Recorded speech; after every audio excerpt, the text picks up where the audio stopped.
We could have built a home for almost every homeless person in this country. We then committed another $24 billion since then, 2 months ago, and now President Biden is asking for another $60 billion. But the big expenses are going to come after the war, when we have to rebuild all the things that we destroyed. Mitch McConnell was asked, can we really afford to spend $113 billion to Ukraine? He said, don't worry. It's not really going to Ukraine.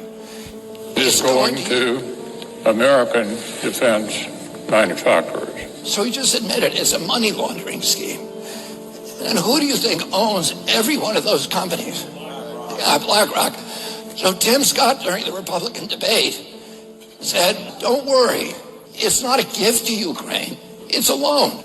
So raise your hand if you think that loan's ever getting paid back.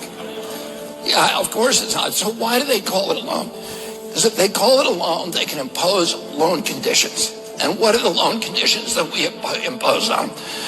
Number one, an extreme austerity program, so that if you're poor in Ukraine, you're going to be poor forever.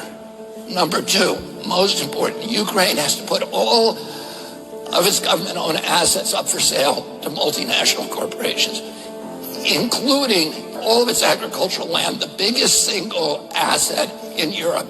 In Ukraine, there's been 1,000 years of war fought over that land. It's the richest farmland in the world. It's the breadbasket of Europe.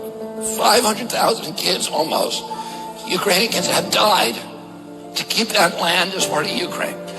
They almost certainly didn't know about this loan condition. They've already sold 30% of it. The buyers were DuPont, Cargill, and Monsanto. Who do you think owns all of those companies? Yeah, BlackRock. And then in December, President Biden gave out the contract to rebuild Ukraine. And who do you think got that contract? BlackRock. So they're doing this right in front of us. They don't even care that we know anymore, because they know that they can get away with it. And how do they know that? Because they have a strategy. And that strategy is an old strategy, which is they keep us at war with each other. They keep us hating on each other. They keep the Republicans and Democrats fighting each other, black against white, and all these